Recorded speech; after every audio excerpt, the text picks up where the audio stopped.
Welcome back to the Cycle World podcast. I'm Mark Hoyer, editor-in-chief. I'm with Kevin Cameron, our technical editor. This week, we're going to talk about V squared. What is V squared?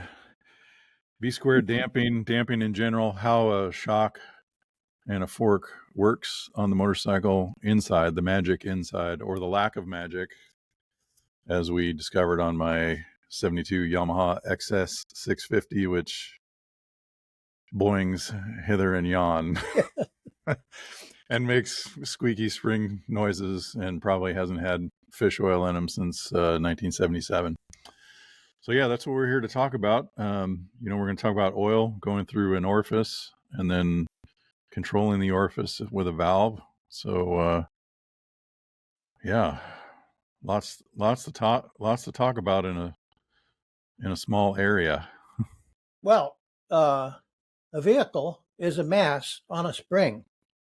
And if you disturb that mass by, in the case of the vehicle, hitting a bump, and you don't have a source of friction in that oscillator system, mass and spring, doing, it will keep on doinging.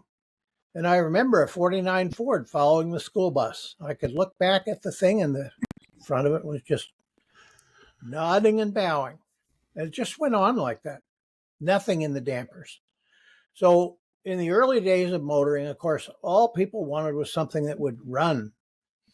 And then they started having races, and cars without dampers, but with springs, would sometimes get into oscillations that were uncontrollable and just dive off the road and kill everyone on board. So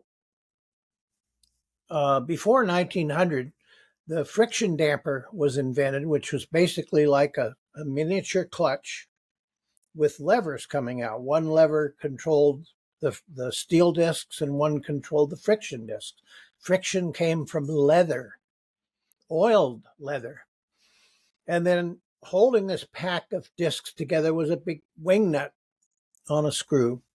Variable damping? What? Variable damping, that's right. Very advanced. And the problem with that type of damper was that getting it to start moving produced a spike in resistance force, which then fell down to a more or less flat resistance that was not notably sensitive to velocity. So what you did with those vehicles was you tighten the damper down when you wanted to go fast, and if you're riding around town, you'd slack off those nuts. And then everybody Sticking in friction. the damper biz. We just got we're going to check the box here and say sticking friction, stiction. That's on the list because you just kind of went by that. It's very hard to get moving, but once it gets moving, it's pretty linear. So true. We'll get there. I think engineers were aware of the hydraulic recoil absorption mechanisms on early modern artillery, such as the French 75. And they used an oil-filled cylinder with a rod coming into the cylinder through a seal, a piston on the end of the rod, and a hole through the piston so that when the gun fired, the piston was driven forcefully through the oil, causing the oil to accelerate to a high speed as it went through the orifice, and thus consuming energy. And so the gun would recoil for 3 or 4 feet and be brought to a stop. The whole process was more gentle than Napoleonic field pieces, which jumped out of battery with every shot and had to be re-aimed. So about 1906, here's good old Louis Renault. His company is still in business. And he decided hydraulic shock absorbers, hydraulic damping would be the way to go.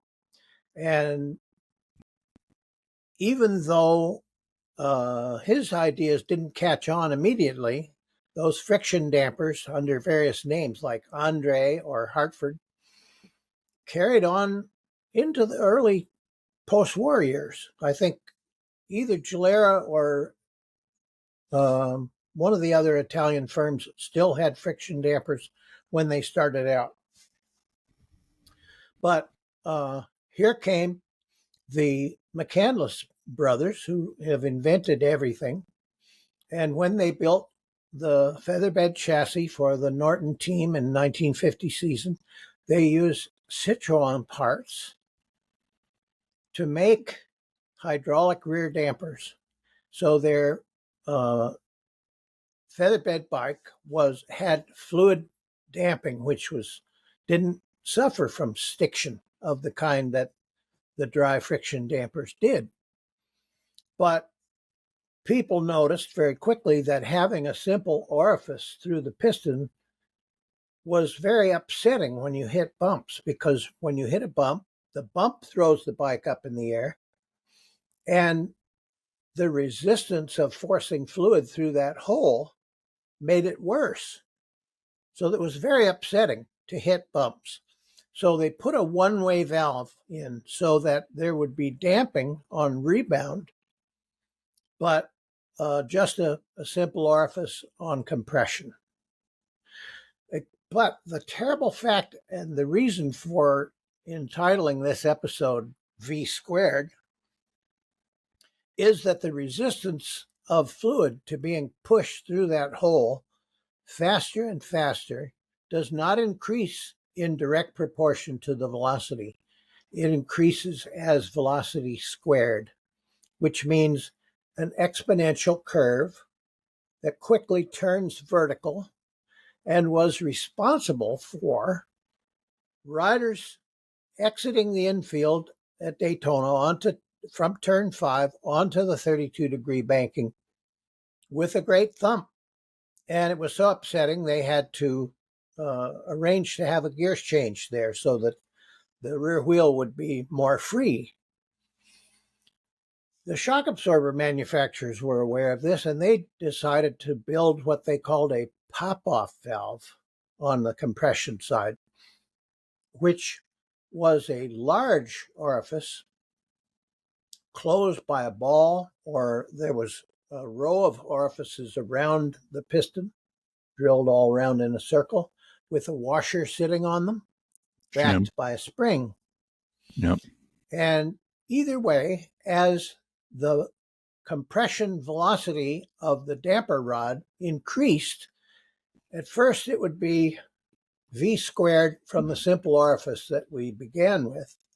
Then this pop-off valve would lift and let through a lot of fluid, and it would sort of level off. And then as the velocity increased, if the velocity increased even more, the variable orifice would open more and more. So it would rise at a moderate level. But when it became fully open, it went back into the same V squared situation. A big orifice with fluid trying to go through it would soon become what they called orifice limited. It would enter the vertical part of the resistance curve. And that's what was happening at turn 5. And it was happening worse in motocross, because in motocross you're constantly having very large and rapid movements of the rear suspension. So this brings us up to the early 1970s. And I remember talking to Cook Nelson, who was the original editor of the refurbished Cycle magazine. And he had been given a set of racing shocks. And with the shocks came this beautiful damping curve, which was sort of rounded on the top and a bit flattened on the bottom. Very popular item in the 70s. We had a shock dyno at Cycle World, and we would run our shocks on the dyno, and then that would be an and analysis. We had to look at this smooth curve and somehow square that with our experience of motorcycles that were quite harsh over sudden bumps. But then we could shrug and say, well, the testing machine is telling us the truth.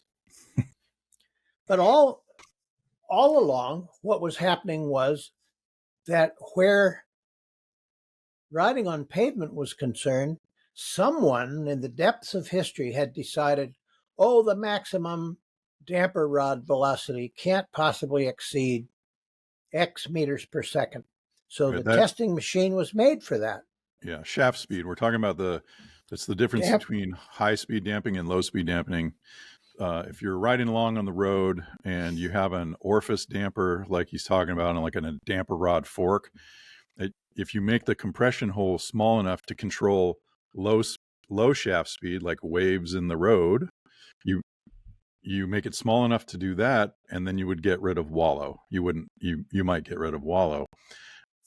But as soon as you hit the big bump, that small orifice, the fluid effectively stops flowing at a point. The ramp of friction goes vertical and it becomes rigid, basically incompressible. You've got a liquid in a container, and there might be some air to compress depending on the design, but you run out of all of that, as you possibly have felt before, when it goes kabang, and when you hit a square edge, let's say a 2-inch block in the road, and you hit that at 30 miles an hour, the shaft speed of the compression, the axle traveling up, is incredibly high. And then you think about supercross, what you were talking about, landing from supercross jumps, hitting bumps at speed with massive amounts of fork or suspension movement. So if you make on the street bike, on the fork, you make that damper rod hole big enough to work at hitting a big bump with a big shaft speed, it's doing nothing for wallow. And there's so no damping at around town speed. No damping because the hole's so big, the oil's just like, I don't care. Yep.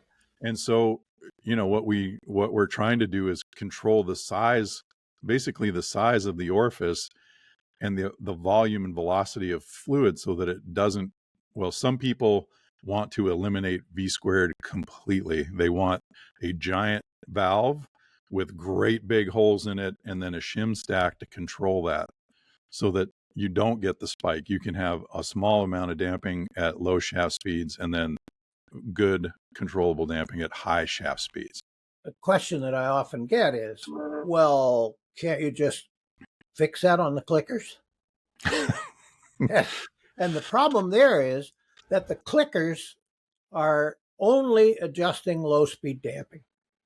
And that's why in the good old days of road racing in the 70s, when all these factories were afoot, there was Ray Plum for Honda pushing down on the seat with a considering look on his face and experiencing, goes down easy, comes up, and then he would nod to himself and test completed.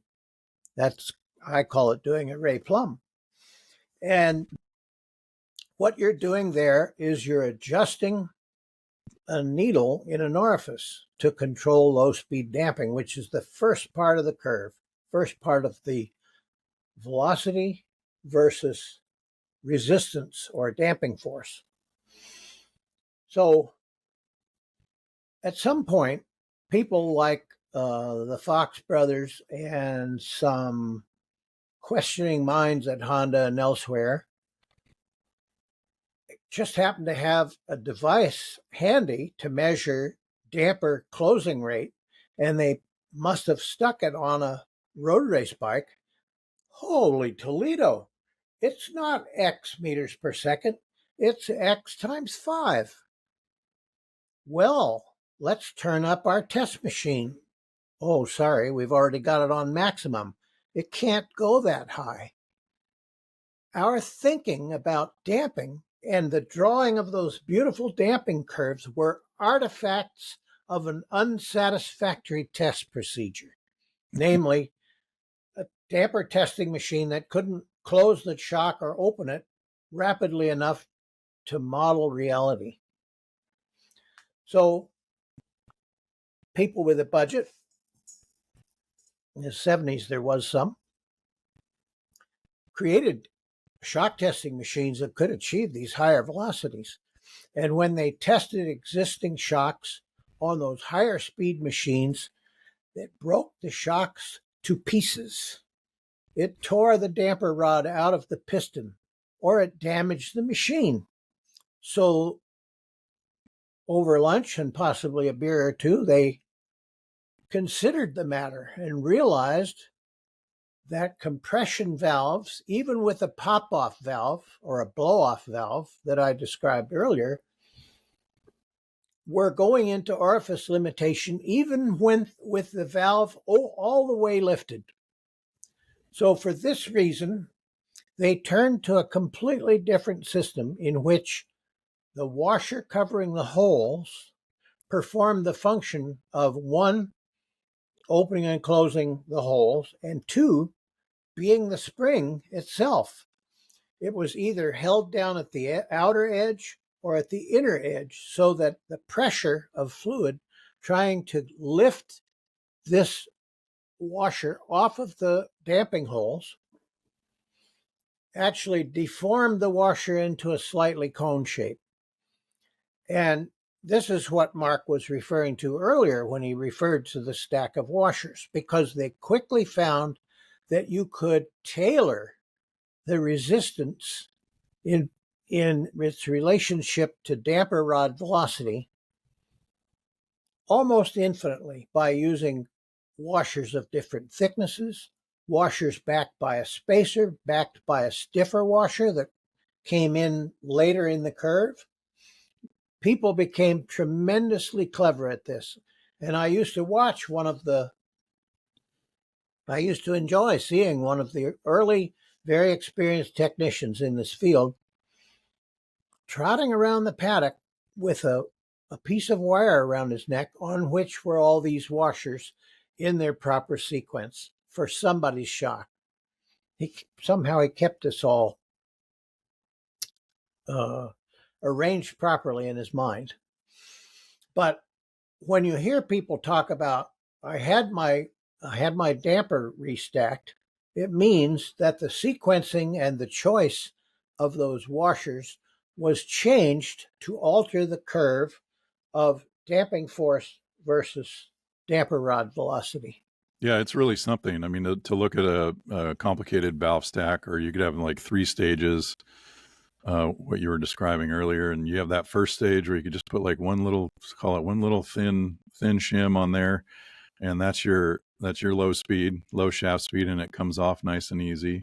But as soon as you hit something hard, there is a spacer, and in a very, very small gap is a next spring that does nothing at the small amounts. But as soon as the pressure blows that thing up, it contacts the next washer, which could be quite a bit stiffer, and start to resist what we might say a mid-speed. Yeah. And then you could have a high-speed phase, or you could do that with the stack alone. Gil Valancourt of Works Performance was he used ball valves and springs, as far as I recall, and he was also he said he used a combination of V squared and valve damping in his valve bodies, and that he would use V squared as part of his damping curve. And I suppose if you've got your mind on it, like your buddy with the necklace of shims, and you paid attention to all the details, you would have a feel for that and how that would manifest itself in actual use. So it's massively interesting. What you were talking about with, the low speed damping adjusting with the screw, that is usually the orifice damping only, that low speed. And you're trying to use it in the non-vertical part. And what happens, one reason that works is like, well, doesn't that influence the other part of the damping? Is like, no, because once that thing goes vertical, it's kind of taken out of the circuit. It's not flowing enough to make any difference at all, and it's forcing the oil to actually go through the valve. So that's how you're sort of using V squared in the low speed circuit in that case. Motocross stuff now, you have high and low speed damping adjustments. You got all kinds of stuff on the shock and then the valve body. Like the old days, you used to have to take your shock apart, and then you'd have to take all the shims off the shaft or off the valve inside the shock. And now they just stick it on the outside, so you can unscrew it and leave the shock in place. And in the olden times, or the middle what time. Olden times? Yes, in the middle times, when they had begun to make bending washer style damping, rear shocks were made with a remote reservoir that was connected to the damper itself by a small pressure hose. And that allowed you to mount your reservoir wherever there was room for it.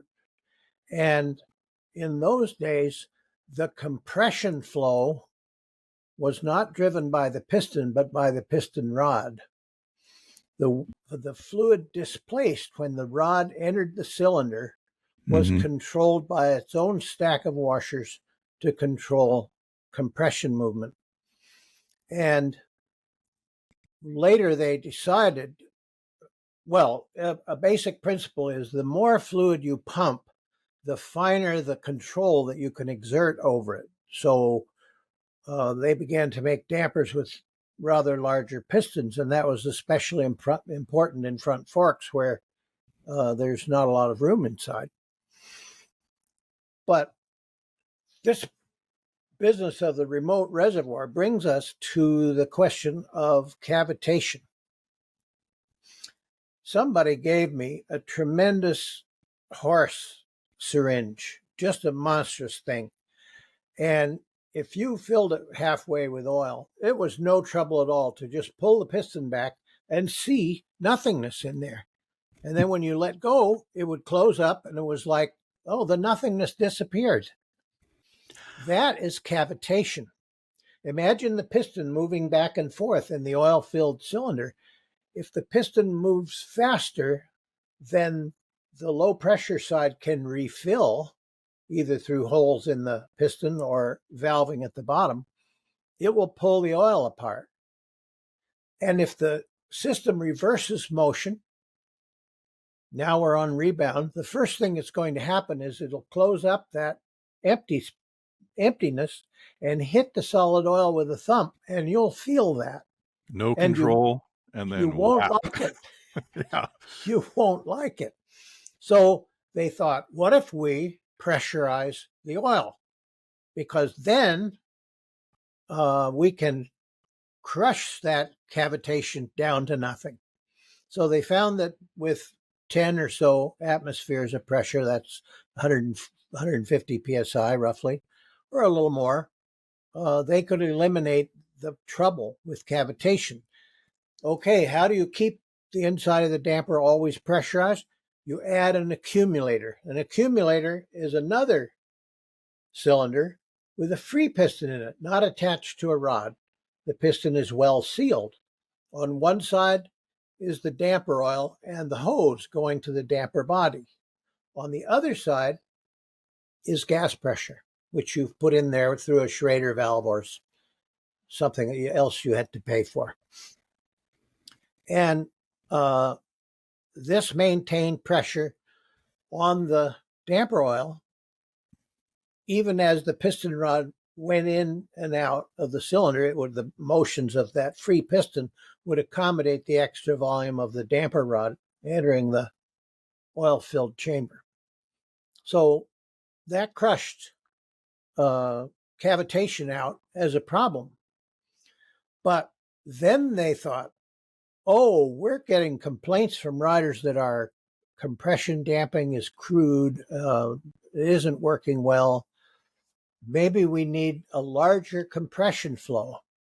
So they hit upon the idea of having no valves or washers on the piston at all, and simply pushing fluid back and forth through a valve body that was piggybacked onto the damper, in which the washer stacks were located, one for compression and one for rebound, and easily accessible. You didn't have to take the whole shock apart, dump out the oil, spend your days with your hands feeling sickeningly warm from being immersed in oil at all times. Instead, it was a fairly surgical operation. And that's pretty much where we are today. There are other ways of accommodating the volume of the rod going in and out of the damper cylinder. In the early days, for instance, if you ever rode a bike with Girling shocks on it, the British made, I bought a set for my TD1. Um, it was a double wall shock. The inner cylinder was filled solidly with oil, and the damper rod entered through a seal, and the piston moved back and forth in that inner cylinder. The outer cylinder was half filled with oil and communicated with the inner only at the bottom, so that as the rod entered and the fluid in there, where can I go? It went out the foot valve and compressed the air that was above the oil in the outer cylinder.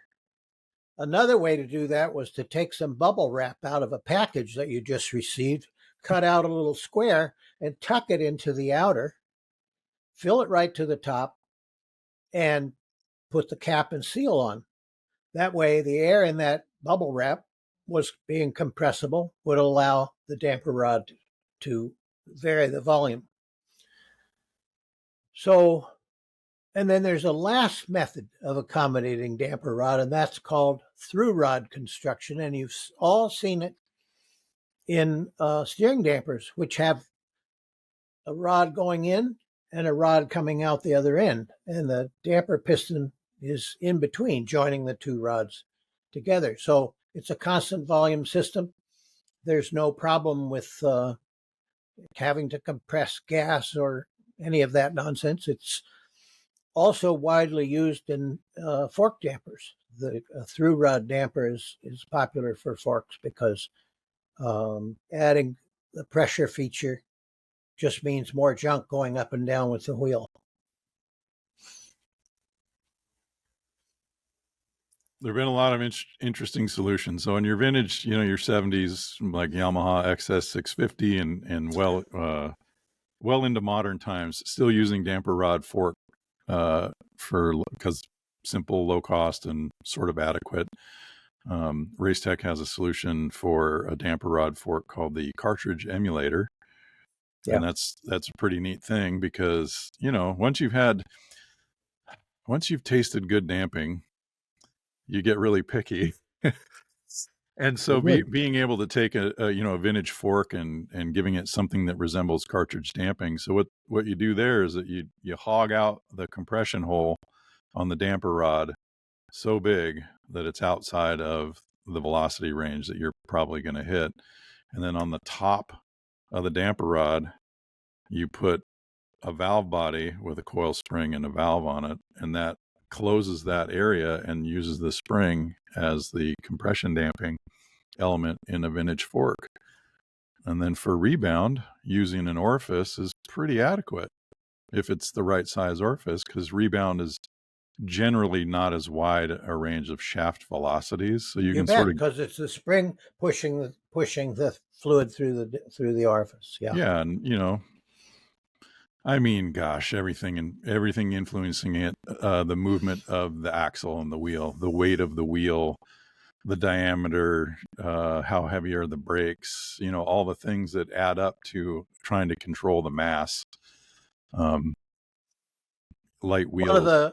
One of the problems that you can get into with rebound damping, I mentioned earlier that they decided to have much less compression damping and have most of it on rebound so that the bike isn't given as much whammo energy upward on compression.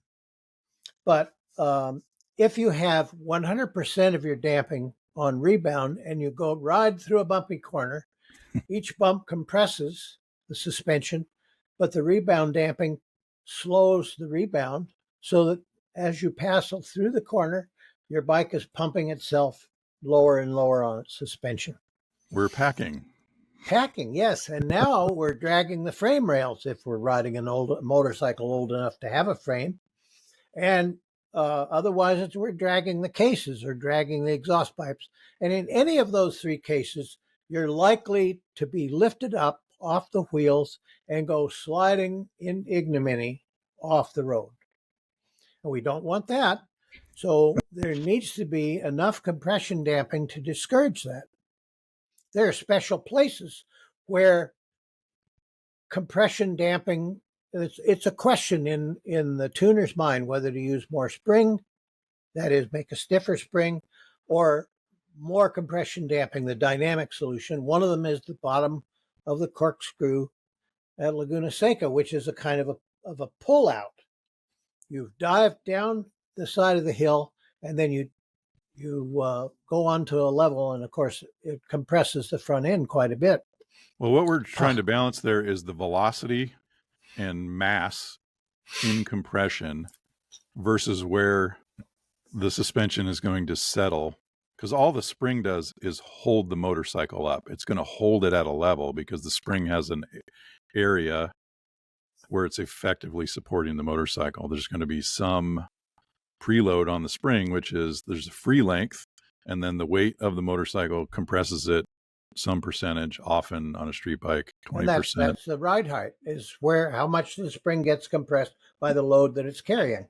But that's what the spring is doing. And yep. Even in the sense of oscillation, if you set up an oscillation with no damping, if you take the energy, if let's say you're parked and you hit the bike and it goes boing, boing, boing, eventually it will settle back to its sort of normal state. So part of the magic with the corkscrew is slowing the compression enough that you don't blow through and bottom. So you could do that with damping, or you can have a stiffer spring that will hopefully keep the maximum amount of squeeze from and there finding have a been bump stop. There have been a lot of opinions about this. In general, Öhlins like to support a bike dynamically. They want the bike to have suspension that works 99% of the rest of the terrain that you're covering, and not screw that all up in favor of solving the one problem at the bottom of this steep hill. Yeah, Laguna Seca presents a setup challenge, I think, for everyone. Everyone. Freddie Spencer. I've seen a lot of first timers tip over the first time they come down there. Well, because they're trying to turn the bike and have it nose down at the same time, and it kind of, I don't think I solved that equation properly. Yeah, Isle of Man TT. I rode that course in 2017, not as a racer, just as a spectator. But I was with Freddie Dew, who's David Dew's son. David is the press guy for TT, and he does other things. But he was very gracious in helping me experience the TT in a very thorough way. And part of that was Freddie and I getting on some borrowed Hondas and riding the course before racing began. So they were closing the course, meaning the streets were empty, but we got to haul ass. We were doing, 80, 85 on these Honda street bikes going, through the trees and all that. The number of bumps and the magnitude of bumps is mind blowing on certain parts of that course. And then the rest of, out in the country, it can be quite smooth when you go over the mountain and all that stuff, And I just thought, how do you set up a motorcycle for this? And you have to find the window of compromise. Perfect suspension. What would perfect suspension be? It would be a perfectly smooth, unupsetting. It would be a perfect ride with the maximum amount of grip available. Would you feel bumps? You wouldn't, I don't know. But that's what you'd get. You'd get a ride that doesn't disturb you, and you get the maximum amount of grip available. You'd need to have wheels that had a zero weight, because if a wheel is thrown at your motorcycle at X velocity, stopping that wheel from just clunking at the end of its travel is going to exert some force. We'll have to work on that. Yeah. Zero mass the wheels. Ideal. Yes. Well, I tell you what, it is one of the greatest changes you can make to a sporting motorcycle or a motorcycle of any kind is light wheels. I rode a GSXR 750 that had a significant weight loss program, and one of those was carbon fiber wheels.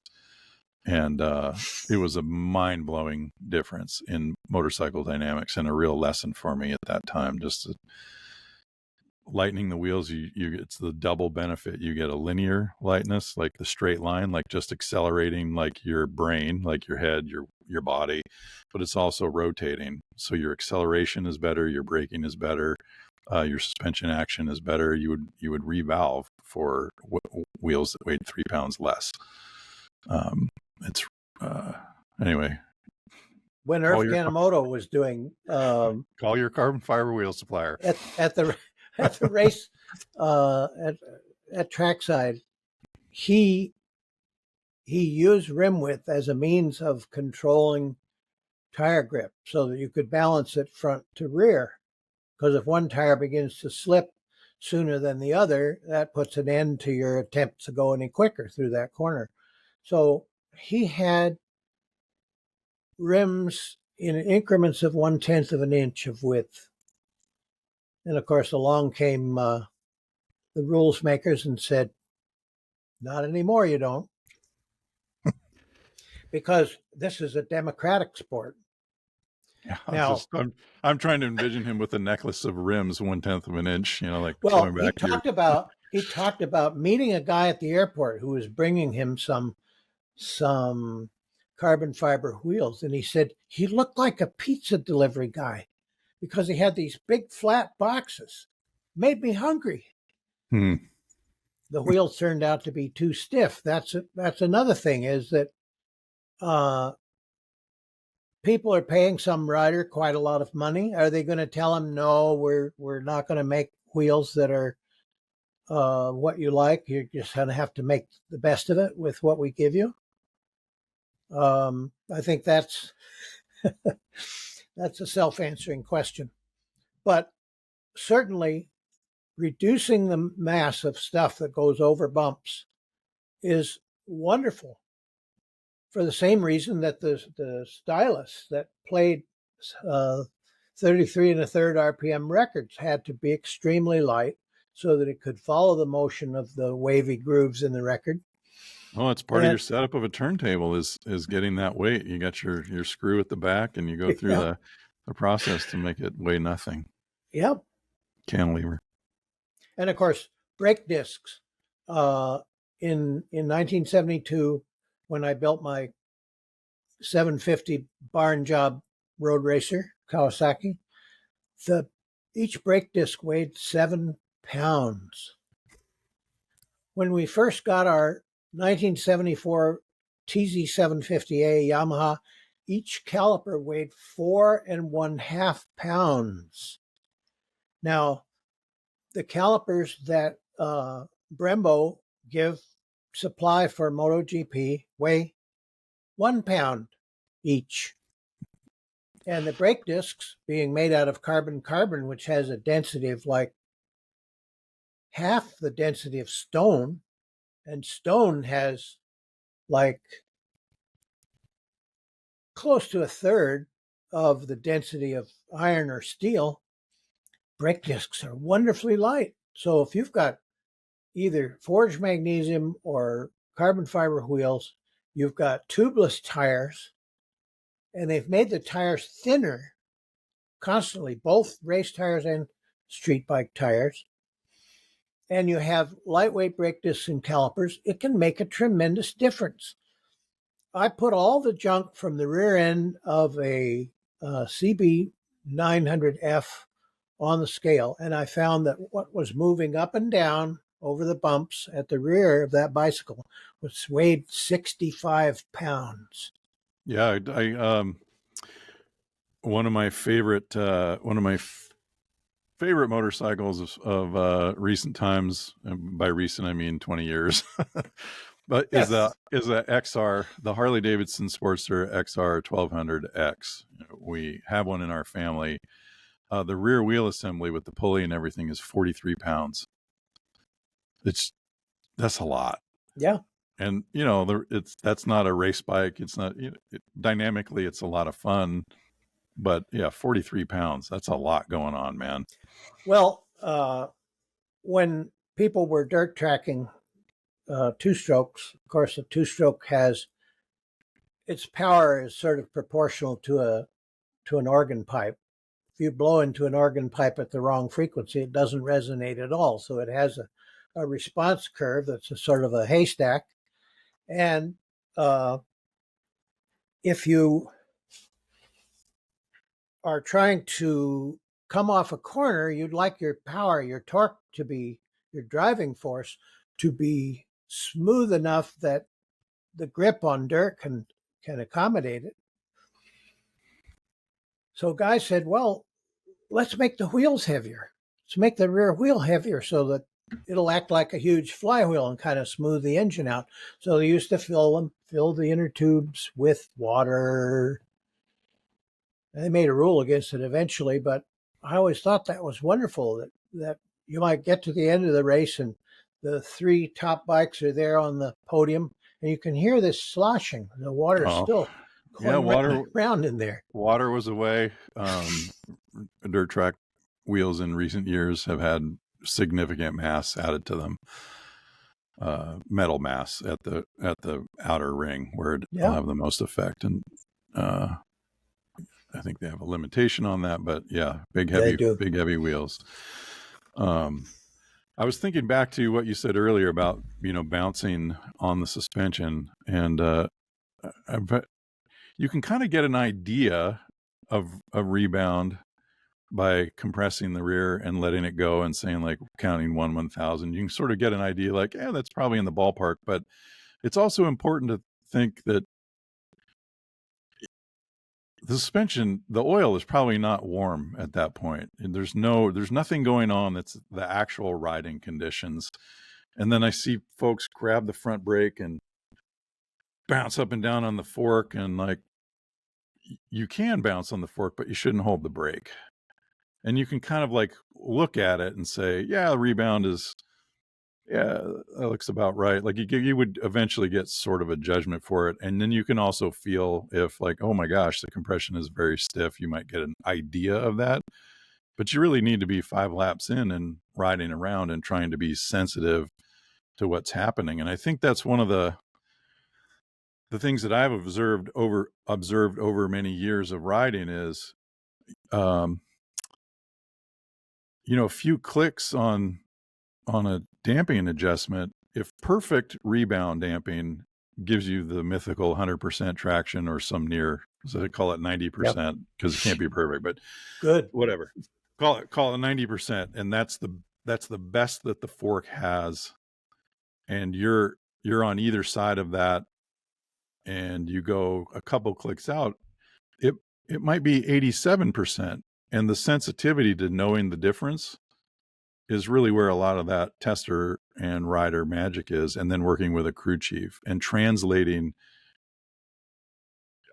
There are many crew chiefs who do not want their rider to come in and say, I need 2 clicks of rebound. Yeah. Right? No. What's the bike doing that makes you want to say that? Yep. And that's one of the interesting things about that variability in damping is you're talking about a lot of times very small amounts, or in the old days, like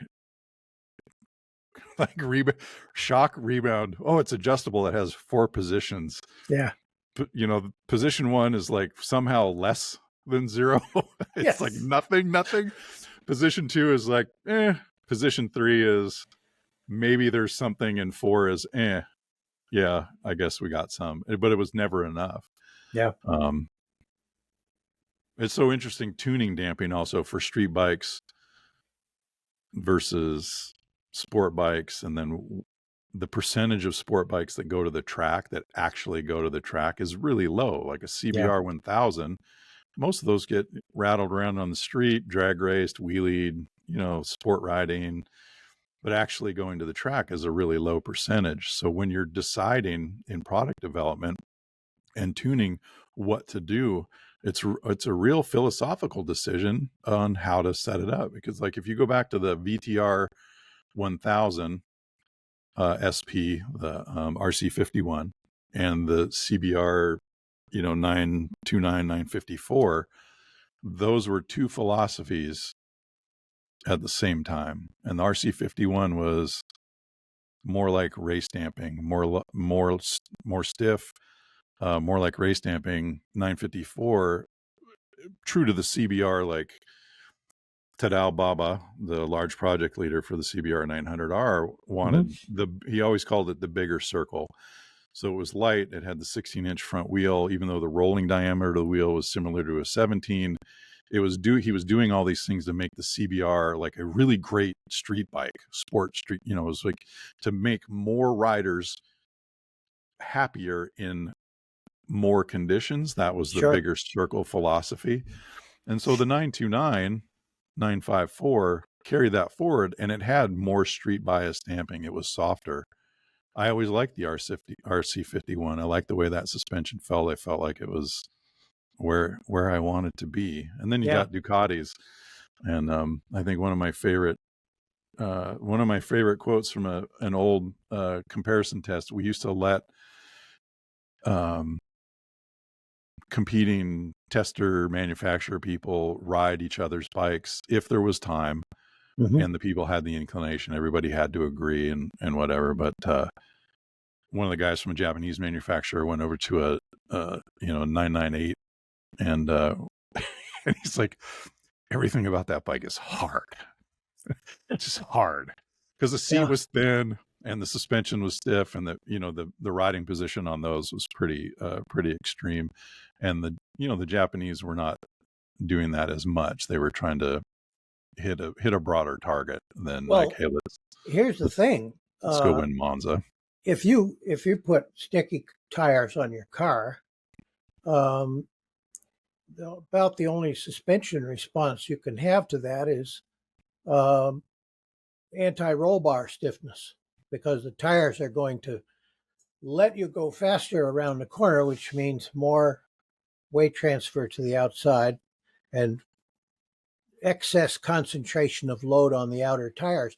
But on a motorcycle, the act of going around the corner also compresses the suspension. So if you're going to have a soft motorcycle for around town, you're going to have a low rate spring with enough preload to get the ride height that lets you not drag the frame through corners. But then if you decide to take off your wheelbarrow tires that the bike came with and put on super sports tires, you can now compress the suspension more as you're going around the corner. And if you put on MotoGP tires, you're going to be up the creek, because there's now so much force compressing the suspension that you have to make everything hard. Well, and that's what was happening there, is that the act of going through corners compresses the suspension. And the better the tires, the faster you go around the corner, the more it compresses, and the more you have to fight against it by putting in, well, here's some stiffer springs, and you slide them down in the oil so that one droplet doesn't get you in the eye. And it's you end up with something stiff, and you think, I want to do the occasional track day, but the main result is I have to pee every 20 miles. Well, what good is that? But so what you're saying is we need to make it, we're getting more grip. We need to make it stiffer, and we need to be able to go around the corner at a race speed. But within that band, or in that sphere of performance, what you're talking about reminds me of 250 Grand Prix at Daytona. I want to say in 2003, maybe. Classic battle between Rich Oliver and Roland Sands. In 250 Grand Prix. And the riding style and philosophy difference of those two riders, because Roland was extremely fast and Rich Oliver, like, unbelievable. Rich in a way was an incredible total package, because he had all of his binders for jetting. Every track that he'd ever been to, he had all of the data. So when he showed up, he knew what the barometric pressure was for jetting, all of that stuff. And one of the things he said to me in an interview years ago, he says, I found that the looser I gripped the bars and the slower I moved my hands, the faster I went. And I think Roland was always like aggro on his bike. He was like, and so Roland's bike was very stiff, and you watched them go back and forth at Daytona, and Roland's like, options. He could do things with his bike, but I think ultimately he had lower grip.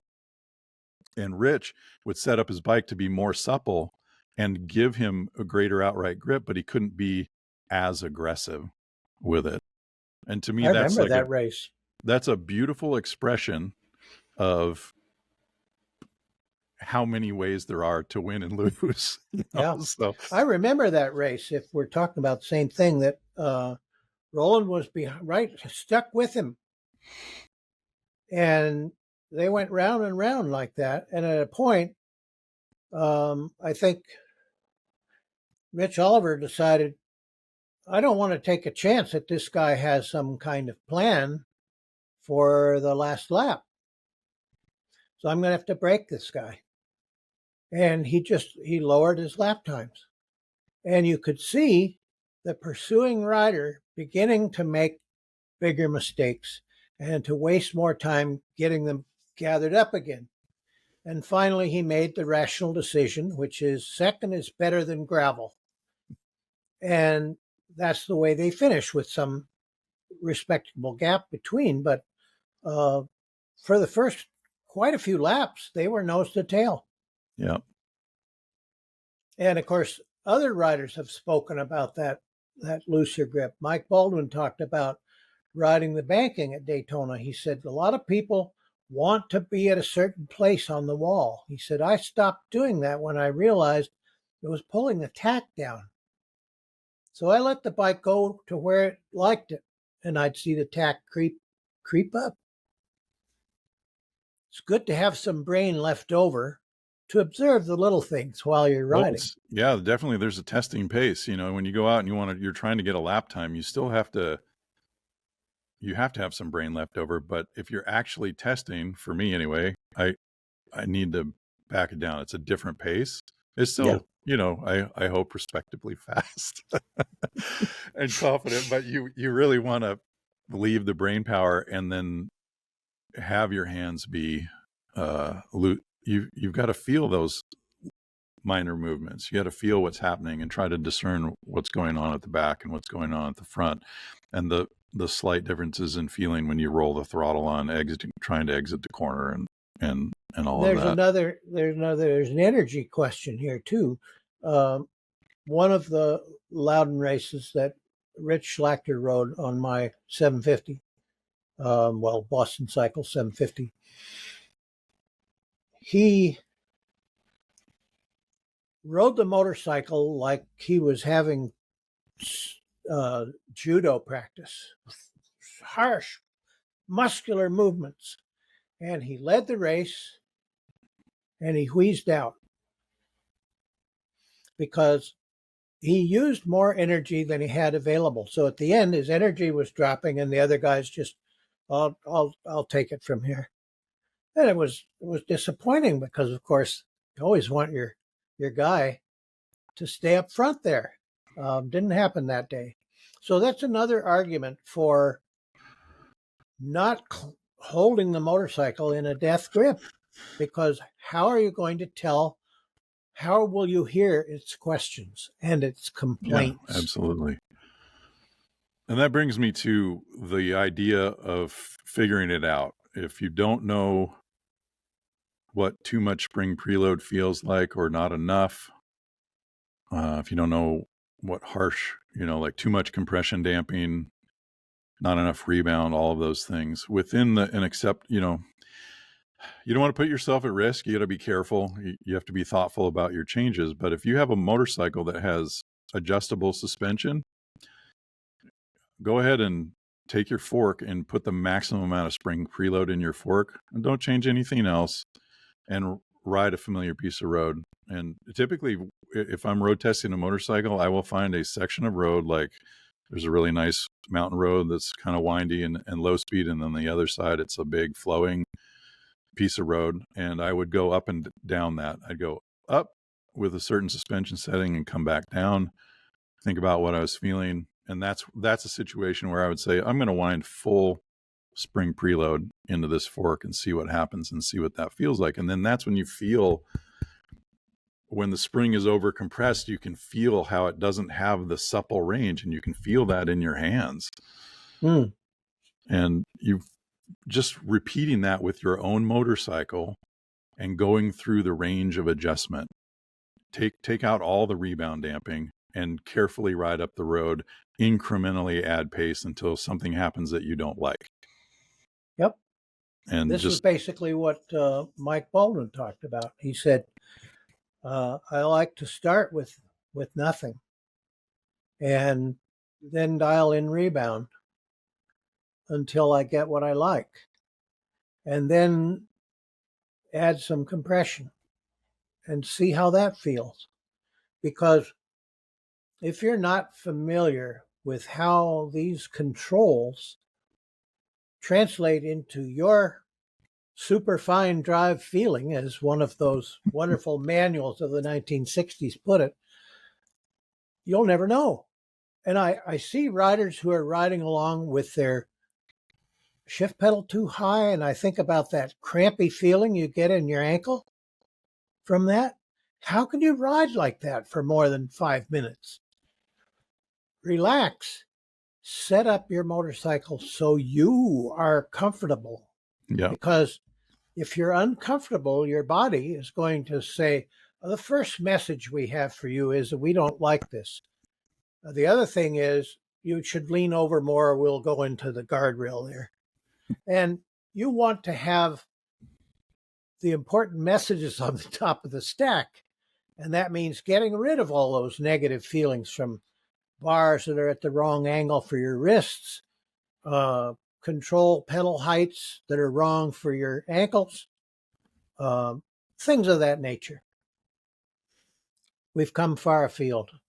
yeah. Well, if you get, one warning is that if you start to become very sensitive about your dampers, when you've got your 1995 Ducati 900 SS CR that doesn't have an adjustable fork and doesn't have a beautifully set up cartridge, then you find your aftermarket supplier for drop-in cartridge inserts with compression damping on one side and rebound on the other, and your spring preload adjustments, because you got to have it. And I have to say, these are Andriani inserts, and they're I think the retail is about 600, plus you have to install them. And if you're really doing it, you're going to bush and seal the fork and clean everything immaculately, because that's what you do. And Andriani has a sonic cleaner that will accept an entire fork assembly. And so they make it, I believe he said it was $20,000. But you do all that, but for $1,000 you can have a race ready cartridge fork on your vintage whatever. You can do that with on your Yamaha R7. Or you could blow the same money on the weekend at buying rounds. Yeah. Which would you rather have? Or tires. Yeah, that kind of thing. Well, it's too late to talk about chatter. Well, we can chatter about chatter on another occasion. Yeah, we can do a sidebar on chatter in the next round. But thanks again for listening. That'll be it for V Squared. We hope that's enough of a title on the video to get people to listen to this point. It's yep. Learn about your damping. Learn about what's on your bike. Go through the adjustment ranges and see what happens. It's a lot of fun, and you can start develop your sensitivity, and then you can start spending money. But ride what you have and find its limitation before you think you should change it. Yeah, that'll save you some money. Work on your riding first until the bike actually tells you and you understand the message of what's wrong. I think that's a lesson I learned a long time ago from guys like Don Canet and Jimmy Lewis. Like, hey, how about revalving this fork? What's it doing? Yes. That makes you say that. Yeah. I'm like, fair enough. Yep. Anyway, thanks for listening, folks. See you down in the comments. Subscribe. We do it every Wednesday. You can get notified.